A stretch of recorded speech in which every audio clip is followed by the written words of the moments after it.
Good morning, मी Manali. News 18 Lokmat मध्ये आपलं स्वागत. सकाळचे 8 वाजलेले आहे. आपण पाहताय नमस्ते महाराष्ट्र. महाराष्ट्रासाठी आजची सकाळ ही एक नवी सकाळ आहे, कारण शिंदे मुख्यमंत्री बनल्यानंतर नव्या सरकारची शनिवारी आता म्हणजेच उद्या बहुमत चाचणी होणार आहे. विधिमंडळाचं विशेष अधिवेशन हे 2 आणि 3 जुलै दरम्यान होणार असून अधिवेशनात पहिल्याच दिवशी विधानसभा अध्यक्षपदाची निवडणूक होणार आहे. विशेष अधिवेशनात विधानसभा अध्यक्षांची निवड करण्यात येईल आणि या बहुमत चाचणी दरम्यान शिंदे समर्थक आमदार हे भाजप आमदारांसोबत सत्ताधाऱ्याच्या बाकावर बसतील.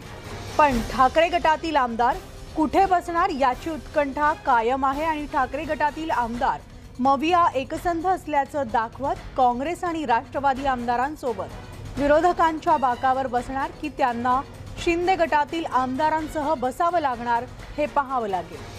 निवडून आलेल्या सर्व आमदारांपैकी सभागृहात उपस्थित असलेले किती आमदार मतदान करतात यावर आता बहुमत चाचणीचा निकाल ठरतोय. कारण मतदान करायचं की नाही याचा निर्णय आमदार स्वतः घेऊ शकतात. जेवढ्या आमदारांनी मतदान केलं त्याच निकषावर बहुमताचा आकडा ठरतो.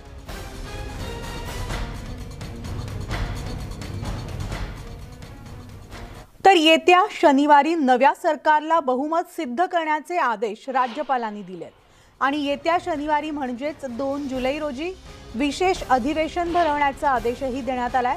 या अधिवेशनात विधानसभा अध्यक्षांची देखील निवड होणार आहे. एकनाथ शिंदे यांनी महाराष्ट्राच्या मुख्यमंत्रीपदाची शपथ घेतल्यानंतर लगेचच पहिली कॅबिनेट बैठक पार पडली. दरम्यान राज्यपाल भगतसिंग कोश्यारी यांनी मुख्यमंत्री एकनाथ शिंदे यांना बहुमत सिद्ध करण्यासाठी सांगितलंय. तर शनिवारी महाराष्ट्र विधानसभेचे विशेष सत्र होणार आहे आणि बहुमत चाचणी दरम्यान विधानसभा अध्यक्षांची निवड देखील होणार आहे.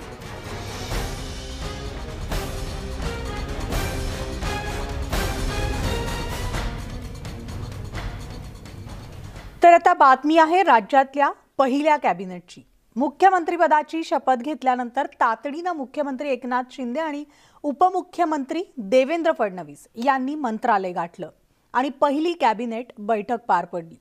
यावेळेस मुख्यमंत्री आणि उपमुख्यमंत्र्यांनी येत्या काळात लोकांना अपेक्षित ती सर्व कामं करू असा विश्वास दिला.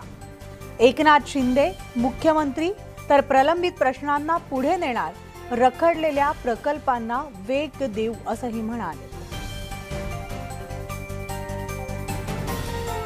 देवेंद्र फडणवीस उपमुख्यमंत्री मेट्रो जलयुक्त कामं अधिक वेगानं लोकांना अपेक्षित असलेली कामं करू असं देखील सांगण्यात आलं.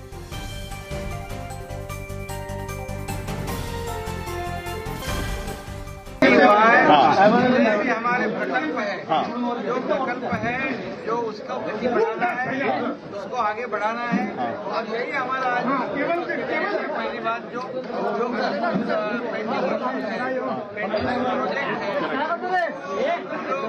आगे बढ़ाएंगे और बिफोर टाइम उसको कंप्लीट करेंगे. ये आज की महाराष्ट्राच्या ज्या गरजा आहेत, महाराष्ट्राचा सर्वांगीण विकास हेच आमचं उद्दिष्ट आहे. सर, पीक पाणी खरीप वगैरे सगळे आढावा घेतलेला आहे. अरे आज अरे आता माजी मुख्यमंत्री पण सोबत आहे, त्यामुळे जोरदार बॅटिंग होईल. आपल्या सर्वांना शुभेच्छा देतो आणि आम्ही निश्चितपणे आपल्याला कल्पना आहेच की जेव्हा 5 वर्ष मी मुख्यमंत्री होतो त्यावेळेस पत्रकारांच्या प्रश्नाला आपण न्याय द्यायचा प्रयत्न केला. आता आम्ही दोघं मिळून त्याच्यापेक्षा दुप्पट वेगाने हे सगळे प्रश्न मार्गी लावू एवढंच आपल्याला आश्वासित करतो आणि माझं बोलणं संपवतो. धन्यवाद. तर बहुचर्चित कुलाबा वांद्रे सिप्स मेट्रो 3चं कारशेड आरे वसाहतीमध्येच करण्याचा निर्णय घेण्यात येत असून मुख्यमंत्री एकनाथ शिंदे यांनी सांगितलंय आणि या निर्णयानं नव्या सरकारनं माजी मुख्यमंत्री उद्धव ठाकरे यांना पहिला धक्का दिलेला आहे. कारशेड आरेमध्येच करण्यास सरकार तयार असल्याची भूमिका न्यायालयात मांडण्याची सूचना राज्याच्या महाधिवक्त्यांना देण्यात आली आहे. त्यामुळे कारशेडमुळे पर्यावरणाचं नुकसान होणार असल्याचं सांगत कारशेड आरेऐवजी कांजूरमार्ग येथे करण्याचा निर्णय ठाकरे यांनी घेतला। मात्र या जागेच्या मालकीवरून केंद्र सरकार आणि राज्य सरकार यांच्यातील वाद उच्च न्यायालयात गेला। ठाकरे यांनी आरेमधील तर उच्च न्यायालयानं कांजूरमार्ग येथील कारशेडच्या कामाला स्थगिती दिल्यानं गेल्या 2.5 वर्षांपासून हा प्रकल्प रखडलेला आहे। मात्र राज्यात सत्तांतर होताच शिंदे आणि फडणवीस यांनी मंत्रिमंडळाच्या पहिल्याच बैठकीत मेट्रो 3चं कारशेड आरेमध्येच करण्याचा निर्णय घेतलाय।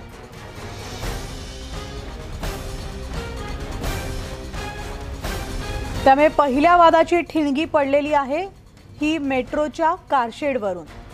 ठाकरे सरकारला मेट्रोचं कारशेड हे कांजूरमार्ग येथे बनवायचं होतं। मेट्रो 3चं कारशेड आहे आणि हेच कारशेड देवेंद्र फडणवीस मुख्यमंत्री असताना त्यांनी आरेमध्ये बनवण्याचा निर्णय घेतलेला होता आणि तोच निर्णय एकनाथ शिंदे हे काल मुख्यमंत्री झाल्यानंतर त्यांनी कंटिन्यू केलेला आहे। त्यामुळे नव्या सरकारनं हा एक मोठा निर्णय घेतलेला आहे। मेट्रो कारशेड आरेमध्येच होणार असल्याचं एकनाथ शिंदे यांनी सांगितलं आहे। आणि याविषयी आपण सविस्तर जाणून घेणार आहोत। आमचे प्रतिनिधी प्रशांत बाग आपल्या सोबत आहेत।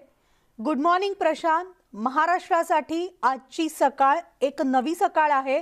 गेल्या काही दिवसांपासून सत्ता संघर्ष महाराष्ट्रात सुरू होता, त्याला अखेर पूर्णविराम मिळाला असंच म्हणावं लागेल आणि पहिल्याच दिवशी या नव्या सरकारनं एक महत्त्वपूर्ण निर्णय घेतलाय, ज्या निर्णयामुळे ठाकरे सरकारला कुठेतरी धक्का बसलेला आहे।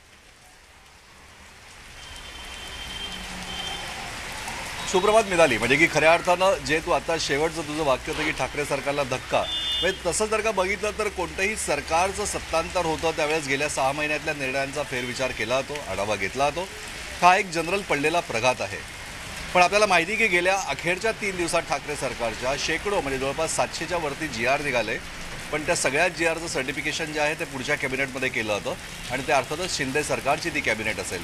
त्यामुळे शिंदे सरकार खरोखर त्या किती GRला मान्यता देतं, त्यांना प्रमाणित करतं का, त्या सगळ्या निर्णयांचा फेरविचार करतं का रद्द करतं हेही बघणं महत्त्वाचं ठरणार आहे। पण त्याचबरोबर सगळ्यात महत्त्वाचं की मेट्रो हे मुंबईसाठी अत्यंत आवश्यक असलेलं आणि कांजूरमार्ग अर्थात आरेशेड या ठिकाणी असलेलं त्याचं स्टेशन, याच्यावरनं जो वाद गेल्या 2.5 वर्षामध्ये सातत्यानं समोर येत होता, केंद्र आणि राज्य सरकारचा जागेच्या मालकी हक्कावरनं जो वाद सुरू होता तो आता निकाली निघू शकतोय, ही सगळ्यात महत्त्वाची गोष्ट मानली जाते।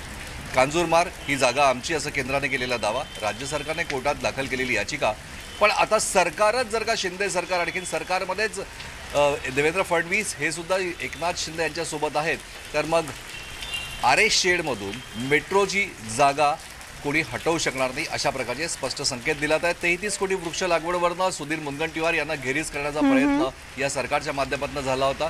ज्यावेळेस ते वनमंत्री असताना त्यांच्या प्रकरणाची चौकशी लागली होती, अँटी करप्शन ब्युरोकडनंही चौकशी लावली होती, पण ती चौकशी एक तर गुंडाळली जाऊ शकते किंवा ती चौकशी त्या चौकशीमध्ये त्यांना क्लीन चिट मिळू शकते। शेतकऱ्यांना जीवनदायिनी योजना जलयुक्त शिवार जी आहे त्या जलयुक्त शिवार जी बंद करून तिची अँटी करप्शन ब्युरोकडनं चौकशी ठाकरे सरकारनं चालवली होती। आता अर्थात ते फाईल बंद होऊन जलयुक्त शिवार योजना ही शेतकऱ्यांसाठी दिलासा देणारी योजना आहे, तिचा फायदा सुद्धा युती सरकारच्या मागच्या काळात झाला होता, ती पुन्हा एकदा पुनरुज्जीवित होऊ शकते। असे अनेक महत्त्वाचे निर्णय आणि महत्त्वाच्या निर्णयांचे संकेत हे गेल्या 24 तासात देण्यात आलेले आहेत। बघूया अजून काय काय होतंय ते। मिनाली, अगदी बरोबर आहे प्रशांत। त्यामुळे आता सगळ्यांचं लक्ष या आता नव्या सरकारकडे लागलेलं आहे। आणखी कोणकोणते महत्त्वाचे निर्णय नवं सरकार घेणार आहे त्याचबरोबर प्रशांत, तुझ्या मागे पाऊस सुद्धा दिसतोय। मुंबईमध्ये आज सकाळपासून पावसाचं वातावरण आहे, अनेक ठिकाणी पाऊस पडतोय, नागरिकांनी काळजी घ्यायची आहे। धन्यवाद प्रशांत या सविस्तर माहितीसाठी। महाराष्ट्राचे 20वे मुख्यमंत्री म्हणून एकनाथ शिंदे यांची निवड झाली। एकनाथ शिंदे हे महाराष्ट्राचे सीएम असले तरी सुपर सीएम मात्र देवेंद्र फडणवीस असणार आहेत। पाहूयात आमचा स्पेशल रिपोर्ट।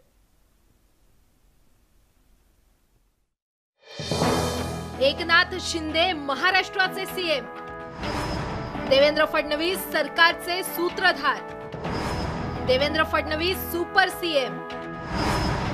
एकनाथ संभाजी शिंदे ईश्वर साक्ष शपथ घेतो की कायद्याद्वारे स्थापित झाले आहे अशा भारतीय संविधानाबद्दल मी खरी श्रद्धा निष्ठा बाळगीन। एकनाथ शिंदे हे महाराष्ट्राचे मुख्यमंत्री झाले।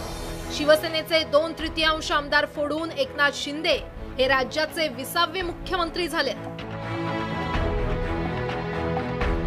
एकनाथ शिंदे जरी महाराष्ट्राचे मुख्यमंत्री झाले असले तरी या सगळ्या सत्तानाट्याचे सूत्रधार हे देवेंद्र फडणवीस असतील। एकनाथ शिंदेंच्या मुख्यमंत्री पदाची घोषणा केल्यानंतरही देवेंद्र फडणवीस यांनीही तसेच स्पष्ट संकेत दिले। या ठिकाणी हे सरकार योग्य प्रकारे चाललं पाहिजे, ही जबाबदारी माझी देखील असेल आणि त्याकरता पूर्ण साथ आणि समर्थन या सरकारला मी देणार आणि मला अतिशय आनंद आहे। एकनाथ शिंदेंना मुख्यमंत्रीपदी बसवून देवेंद्र फडणवीसांनी त्यांचं राजकीय श्रेष्ठत्व सिद्ध केल्याचा दावा भाजपनं केलाय। भारतीय जनता पार्टी त्याच्या पुढे जाऊन ते एक पाऊल आलं तर आम्ही त्या ठिकाणी 5 पावलं पुढे जाऊन त्यांना सर्वोच्च बहुमान महाराष्ट्राच्या मुख्यमंत्री पदाचा दिला। ज्यांनी हिंदुत्वाच्या विचारधारेचा खून पाडला होता, मुर्दा पाडला होता, मग काँग्रेस राष्ट्रवादीच्या सहकार्याने काही शिवसेनेतल्या लोकांनी त्यांना चोख धोबी पछाड देवेंद्रजींनी दिलंय आणि जे चाणक्य महाराष्ट्राचे समजत होते, देवेंद्र फडणवीस नावाचा महाचाणक्य या महाराष्ट्राच्या मातीत या ठिकाणी पुढे आला। एकनाथ शिंदेंना महाराष्ट्राच्या राजकारणातलं सर्वोच्च पद मिळालंय, पण एकनाथ शिंदेंच्या या सरकार मागे फडणवीस हे भक्कम आधार असणार हे अधोरेखित झालंय। प्रणाली कापसेसह तुषार रुपनवर, न्यूज 18 लोकमत, मुंबई।